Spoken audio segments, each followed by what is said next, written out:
Hey, welcome back to the channel. And in this video we're going to be getting back to the ZXR750 and we're going to head to the paint booth. Stay tuned.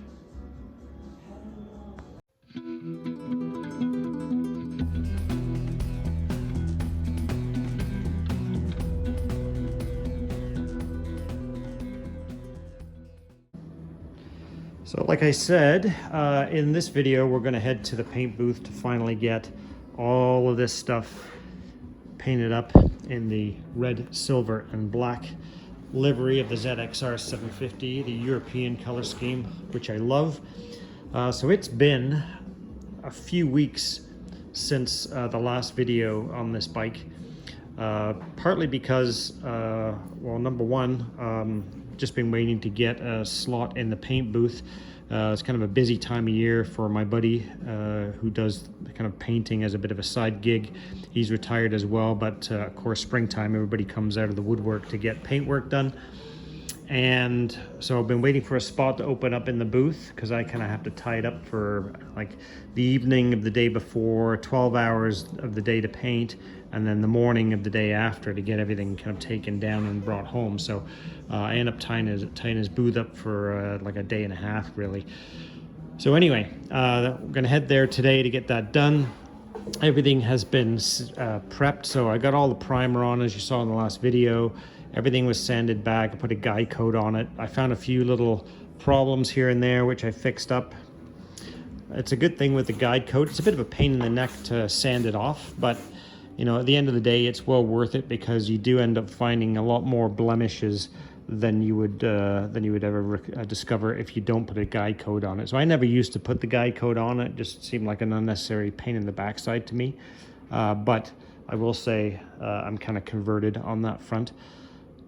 So that's all good. The two little dings that were in the tank here, they've all been taken care of and everything is now ready to go. So so what have I got? I'll just kind of give you the quick rundown. So I have to kind of go over this in a number of times myself because if the booth was right here and I forgot something, it wouldn't be a big deal. But yeah, I try not to forget things because otherwise I end up using my buddy's stuff and he's quite happy to let me do that, but I'd rather not be you know, dependent on him lending me things. So what have I got? I'll just kind of show you what I take with me here. So I use two paint guns. Do I really need two paint guns? Probably not because they're the same.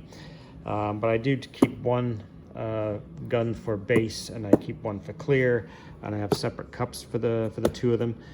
So the guns that I use are the Anest Iwata Kawami 4 guns. And I'll just kind of show you what these guys look like. I've really enjoyed these things. I like them a lot. They're not cheap.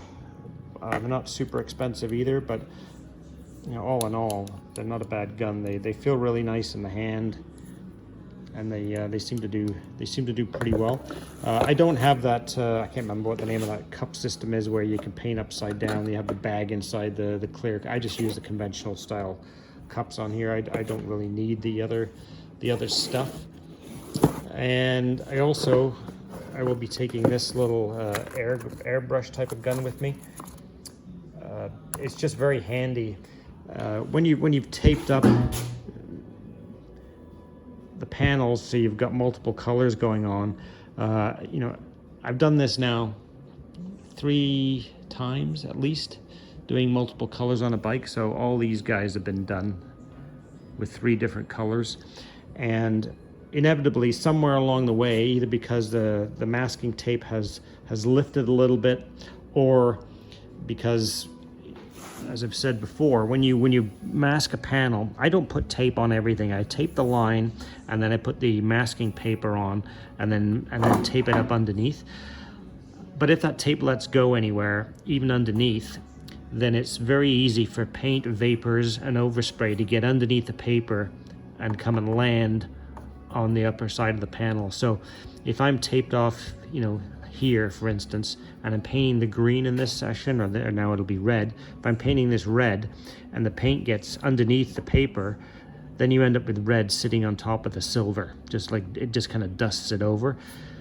Or you get a very, small blow through where the tape lifts, because the solvents can sometimes lift the masking tape and all of that kind of thing. Even though I'm using, quality body shop tape, it does happen. So it's just a lot easier once everything is dried, if you need to do a little correction, to use one of these small guns, and you just kind of, just blow it in ever so slightly. That way you're not kind of redoing an entire section of the panel. You can just dust in the little errors and that kind of thing. So long-winded way around explaining why I need that. I've got all my paints here. Remember, I always keep these are the fluid tips for those two guns. I always keep them in gun wash. Just helps to make sure they stay clean. Got my paint suit. This one actually fits better than this one, but this one is cleaner. Tape. This is the tape I'm using. This is a Pro brand fine line tape. So this one is a little wider. I've got a couple of other widths of the stuff here as well. So depending on what kind of, there's 2 or 3 different widths of tape. So depending on the kind of stuff that I'm taping up, I've got lots of different tape to go at. And then my glasses, and I've got magnets because I've got templates that are all sitting over here. So this is a template that I'm going to use. This is actually the decal, the backing of the decal that kind of goes on the side here. So I'm going to be using this as a template to go on here like that. So I'll just kind of show you what I'm talking about. So that'll go there, and that'll give me my paint line, because I'm painting the stripes on this. I am not using a decal.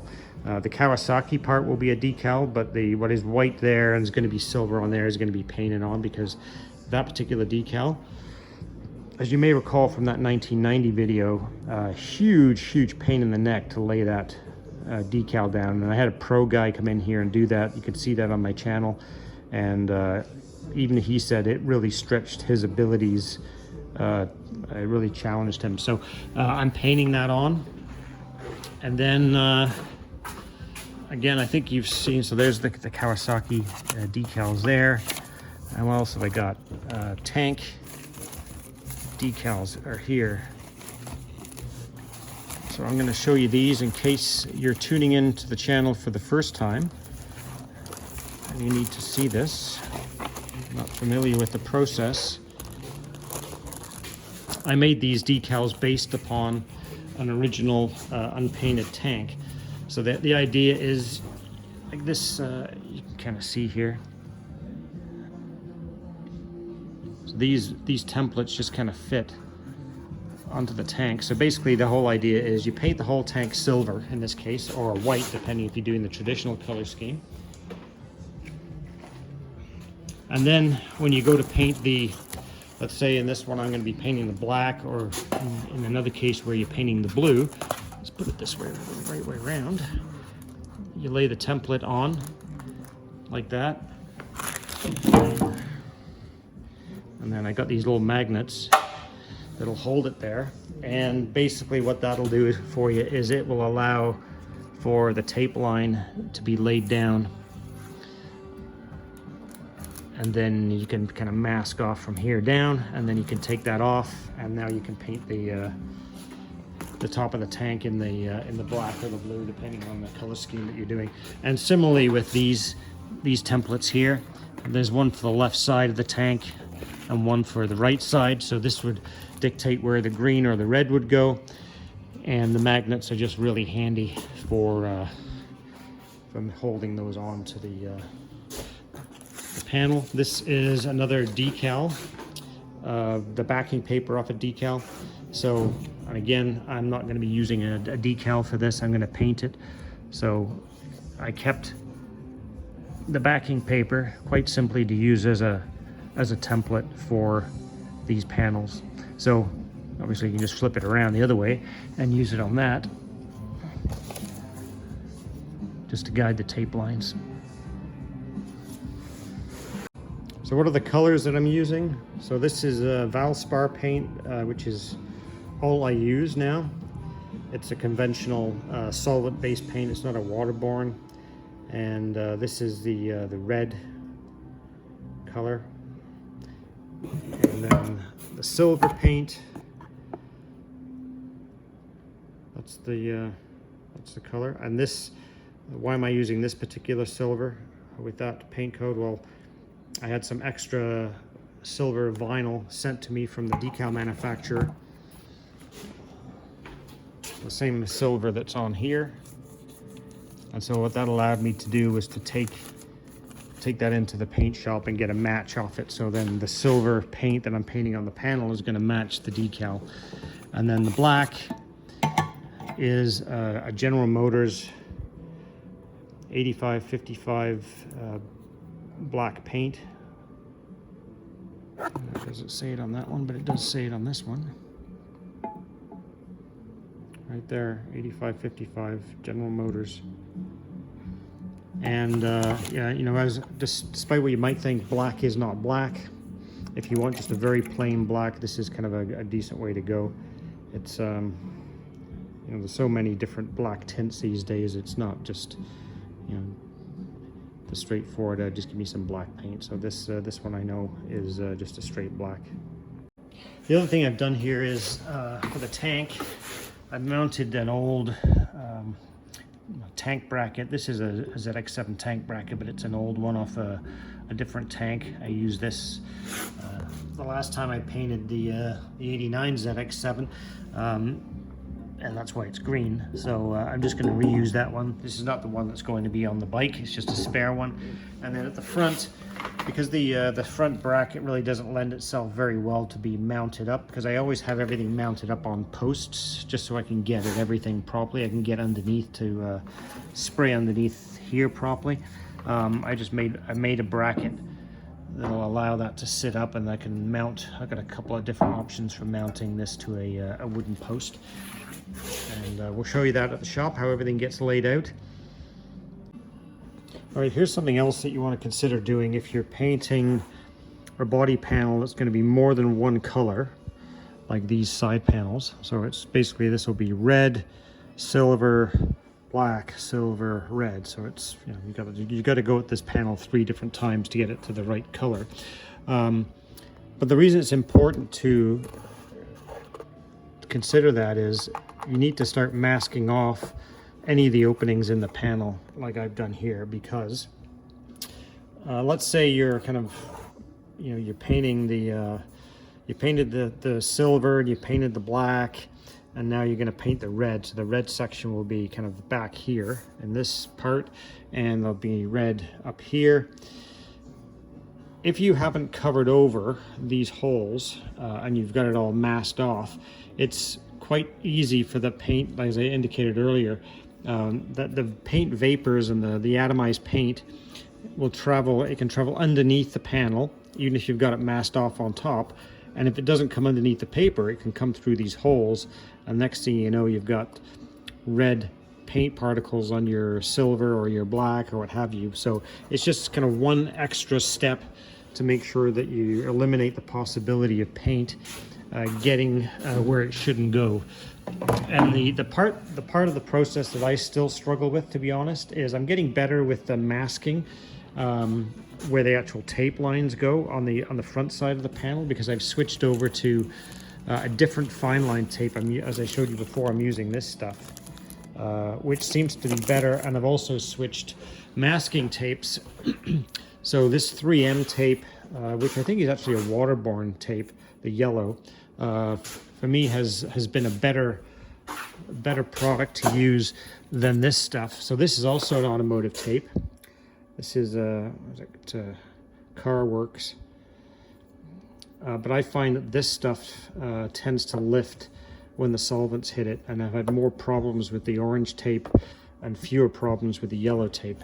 So this particular fine line tape, although it is orange, it's not the same material. It's this is almost like a vinyl type of tape here. It's got a very different consistency to it. So I've been using basically a combination of this vinyl fine line tape and the yellow waterborne paint tape, and that seems to have helped me quite a bit. These fine line tapes, this 3M stuff or Scotch or whatever you want to call it, which is just like a conventional masking tape, it's just thinner This is still in the packet. The reason is I think it's crap. It just doesn't go well for me. This stuff is, you know, my buddy uses this stuff, this fine line tape. It's okay in some instances. I find that it doesn't conform well. If you're doing straight lines and straight flat panels, these two, which is the same stuff, it's just different thicknesses, they work fine. When you're doing the motorcycle panels that have got a lot of sculpting or, you know, curvatures and all that kind of stuff, this stuff doesn't conform very well to bending and stretching. And if you stretch it to get it to bend around a corner, then it tends to let go when the paint solvents hit it. So I've stopped using that stuff, and I've continued to use this Pro Bond. It just seems to work way better for me. The other thing I would say is, in these kinds of scenarios where you've got the gaps masked off, I only do that for the painting base coat stage.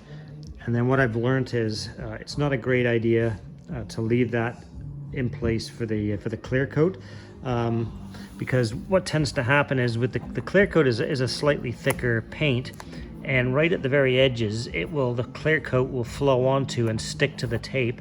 So when you peel the tape off, you end up with almost like a razor edge of clear coat sticking out, and then you've got to go back and sand it off or trim it with a razor blade or whatever. So this time around I'm going to be getting rid of this masking tape before the clear coat goes on. Alright, I got all my stuff set up here, ready to paint. I did all this yesterday, getting it all set up. So I'm just getting ready to tack everything down here. I've already wiped it.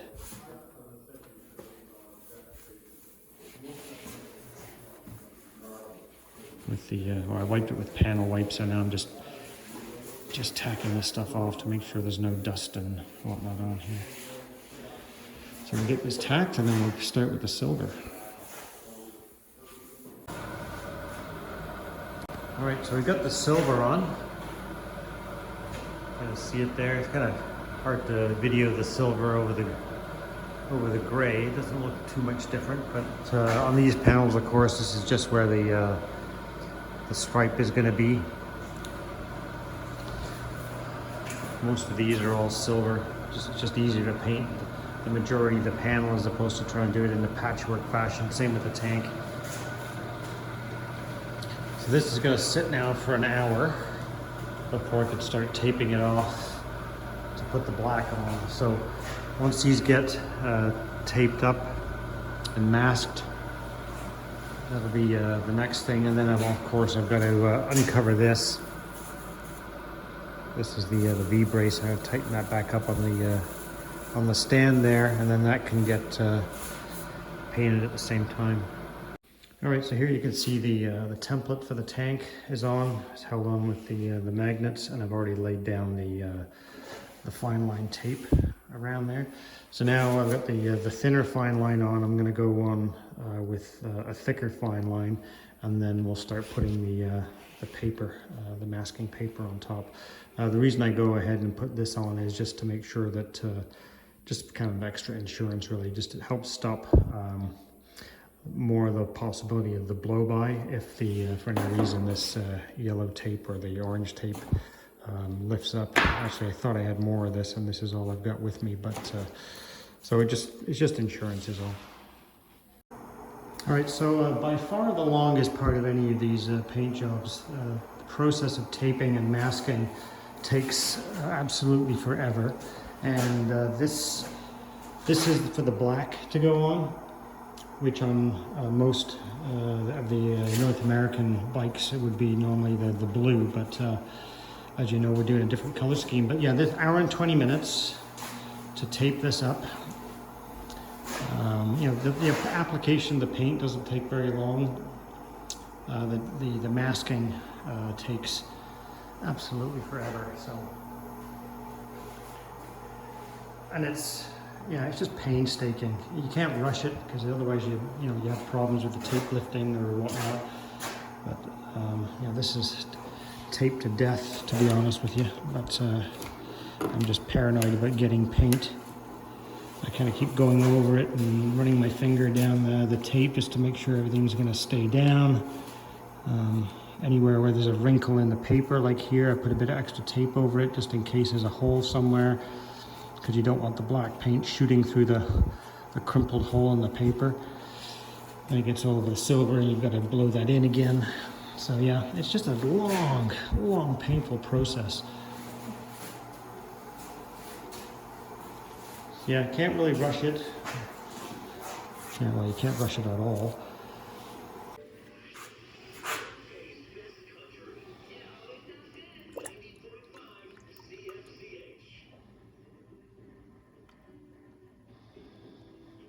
This is just about an extra half pint because I wasn't sure I was going to have enough black. So this is the first one I'm going to use, and then there's another pint here. There's going to be lots of black. As it turns out, I bought way too much paint.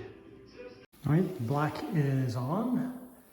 It looks good. I didn't get any blow by on any of the tape lines. So yeah, that's looking all right. I just started tape lines for the red. This is going to be to get covered over or moved out of the booth while I do all the red stuff. But so I guess I got about an hour and a half to 2 hours of taping and masking now. Oh, fun. All right, so there's the tape line laid out for the red, which will go here. And that was using these templates. So those ones are laid out over there. Now I got to do these guys, and then it's masking putting the masking paper on, which I find is the most time-consuming piece of this whole. Putting the paper on is the least amount of fun as well. It is 2:45 p.m. I've been here since 8 a.m. and now we've got everything messed up for the red.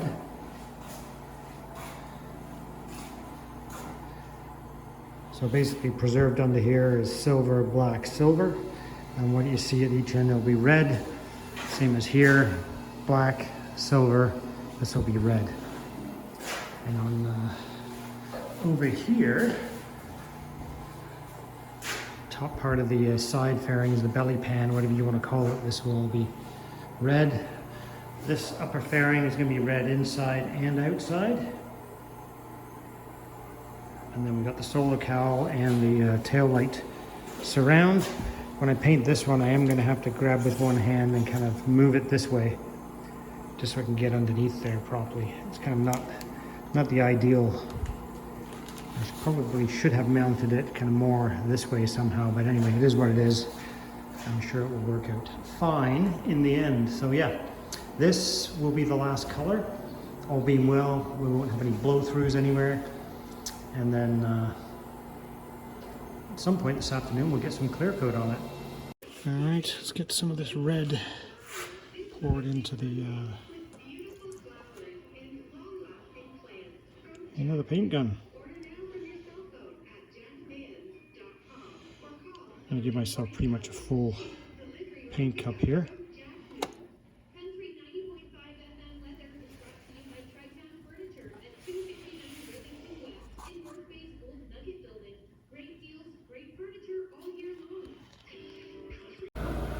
All right, there's the first coat of red.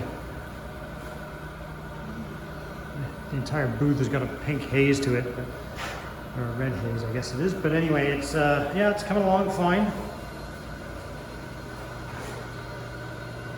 Most exciting part is when you actually get to take this masking paper off and see all three colors. So we'll come back in after that's done and see how it looks. All right, there's the red done. I'm going to give this a couple more minutes to flash off, and then we'll get it all the masking peeled off, and we can see how it looks with the black and silver on there. I'm excited to see how it looks. Hopefully we don't get any blow-throughs anywhere that I have to touch up before I clear coat it, but if I do, then we'll deal with that.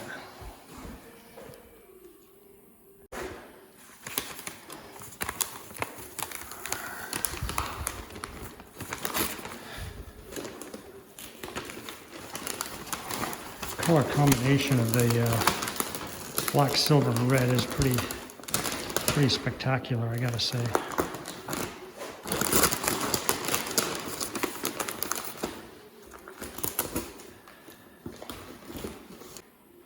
There we go. Everything looks pretty decent. There's no blow-throughs anywhere. All the colors look good. So now we can get ready for doing a bit of clear coat. I'm going to give this probably another half an hour, I guess, and get some clear on it. All right, it's all done.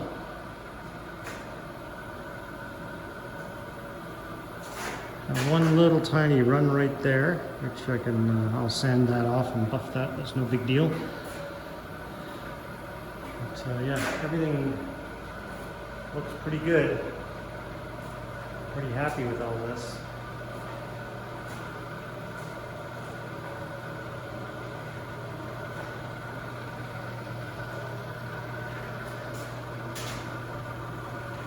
There's not too much, there's no little trash in anything. I think there's one little piece of fluff or something in there that should buff out, but aside from that, it looks pretty darn good. I'm quite pleased. And I think the color combo looks excellent. What do you think?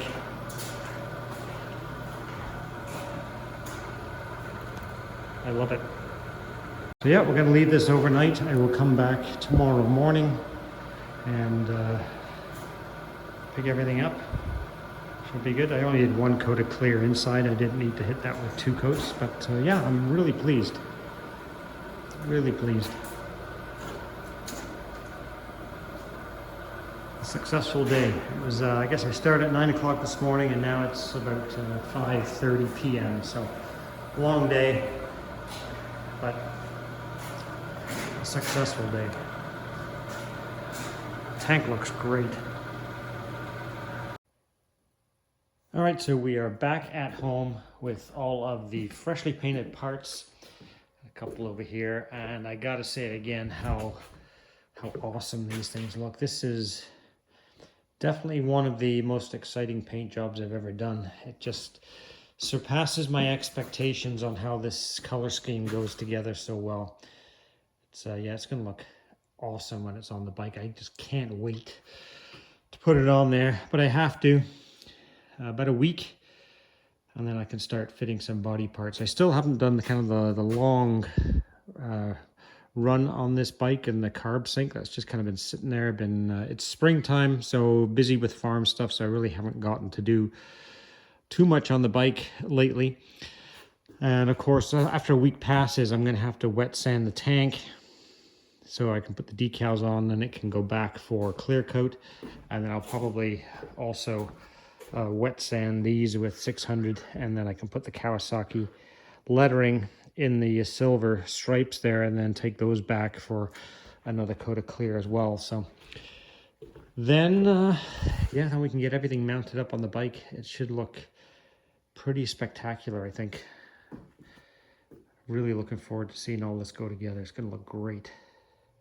All right, so one thing I just want to point out, you can see the oil level there.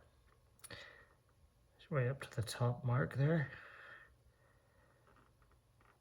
And I've had a comment or two from time to time that when I've fired the bike up, that maybe the oil level was a little bit low and needed to be topped up.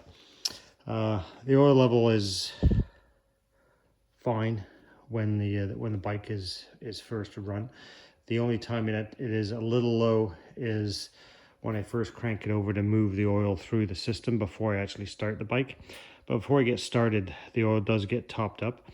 I will say that it does look to be a little low in a couple of the videos, usually because the rear wheel stand is on, and when the back of the bike is tilted up a little bit, it's enough to lower the oil level in that window, so it just kind of looks like it's low.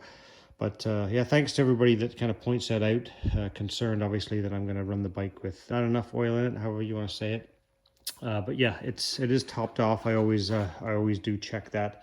As I said, I'll put the the required amount of oil in it until I see it at the level. I'll crank the bike over, get the oil flowing through everything, and then I'll go back and check the oil level and top it off if necessary. So the other thing I picked up is a new solenoid for that bike, because it's getting better and better the more I use it. So it must have kind of gotten a bit sticky inside. Maybe there's a little bit of corrosion inside there, but I believe this is the correct one. I guess we'll find out when we take the other one off. But yeah, that should help a little bit, because sometimes it does still click before I get a positive start out of it. So I'm going to switch out the solenoid, and then yeah, there's not too much left to do. Solenoid, carb sync, put the airbox on, and then I think that's about it. And then it's really just fitting bodywork and all that kind of good stuff to go on there, and then she will be finished. And then unfortunately, like so many others here, it will go into the lineup. It's not really going to get ridden. So unfortunate, you say? Yes, I agree, it is unfortunate, but that's again, unfortunately, the way things go here. I collect more than I ride. I've got newer bikes that I ride.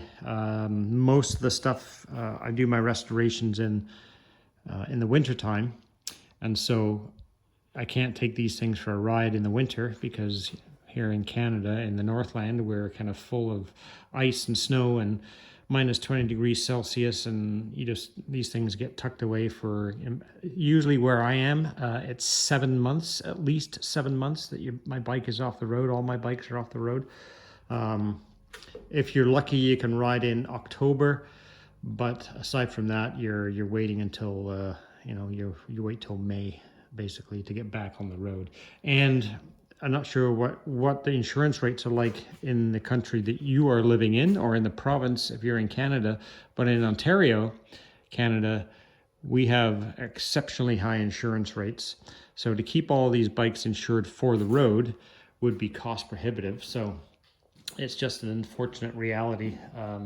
Ontario, Canada is crazy on insurance. I think if you go to Alberta, I had a friend out there and he said it was a fraction of the price in Alberta to insure a motorcycle. I think he was paying maybe 3 times less out there than I'm paying here. So it's yeah, it's a little bit crazy.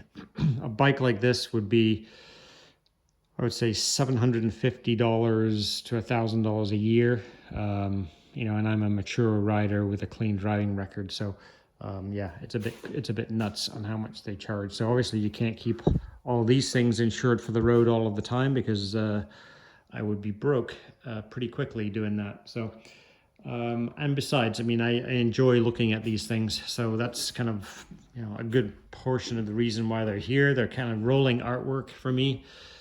It's just part of my man cave experience, and I enjoy them in a different way, let's put it that way.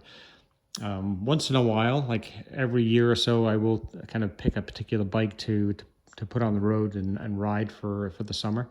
I actually haven't done that for the last little while, but I think the last one I had on the road was that one and that one. And then before that, it was the NS400R, but anyway. I think the other thing I would say is, I do have a little OCD, if you couldn't tell. And part of the challenge is, even if I did insure these, I live 2 kilometers from paved road.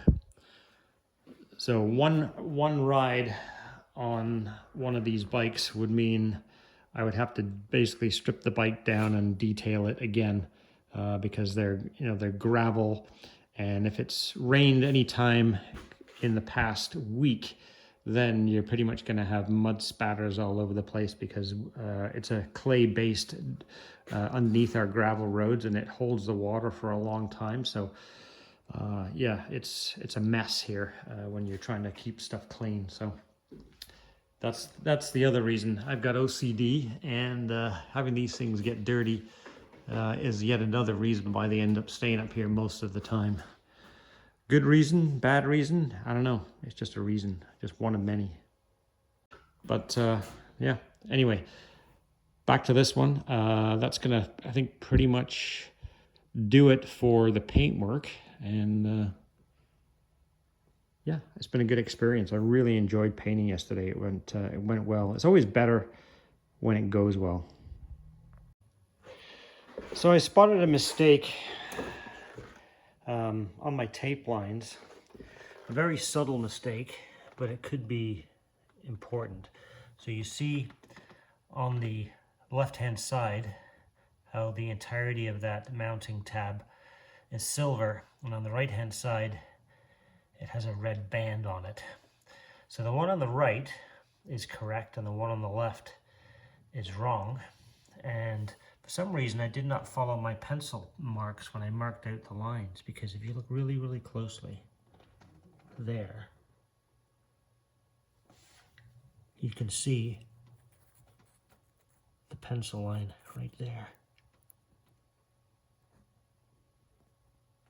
That's how far out I am, right there. So I have two choices to fix that. One is, if I want it to properly line up with the decal that goes on the upper fairing, which will kind of, this decal, if I wrap it on the upper fairing, will end up right there. So there'll be a step, and that's not good. So I can either, when I sand this panel back, which I have to do anyway, because I have to put the Kawasaki graphics on it, and then I have to clear coat it again. So either when I sand the whole thing smooth, I could retape this and blow in the red in the correct place, which is likely what I will do, or I can just leave it, and then I've made this one, which is a little bit longer, which will wrap around, and that will go in the right place. I've already tried it. So 6 of one, half a dozen of the other. I'm tempted and likely will end up repainting that line, because yeah, I don't really want to go all this way to half-ass the job with a Band-Aid solution on the graphics side. So I think because I have to sand these panels anyway, it just makes sense. I have lots of red paint left, so I can just airbrush that. Probably to blend the line properly, I'll probably have to tape it from back here somewhere and then just do a gentle blend. We'll see how it goes, because it's fine here. This is good. All these distances are perfect. It's just there, just right up here. You can kind of see, maybe you can see kind of where it starts to bend here. So I might be able to do it at a shorter distance, but we'll see. Either way, there's a solution. But it just kind of goes to show you, if you get a paint line wrong, even just by a little bit, things just are not going to look right. So I marked it properly. I know what I did. I actually got my fine line tape on the wrong side of the pencil line for that particular part, which, yeah, it happens. It's easily done when you're confusing yourself as to which side of the line you're trying to tape on, and you have to have your wits about you. I caught myself a few times yesterday painting where I was starting to mask the wrong way. So yeah, and it's worse, to be honest with you, when you're using the templates that I have. So sometimes I'm using a template to define an area that I'm going to paint, like with the tank. So all the templates I have that I made myself are areas that I'm painting next. So that's kind of, that's one way of doing it. With these panels, the templates I had for the black and the templates I had for the silver, which were the old decal backing, those are areas that I was trying to protect and not paint. They were defining the kind of the paint line. So you kind of have to reverse your mind when you're doing the masking. And when you have a simple mind like me, it's easy to get screwed up. So anyway, there you go. There's an update. So I'm gonna have to fix that. So there's the template on there, and you can see that's basically how far I'm off. So that silver bit has got to go red. So thanks for watching. That's going to wrap up this video. Please like, share, and subscribe if you haven't done so already. It really does help the channel grow. I'm trying desperately to get to 4,000 subscribers, and I appreciate everybody that takes the time to subscribe and watch my videos. Time is precious, and I appreciate you spending some of your time watching my videos. So thanks again, and we'll see you in the next video.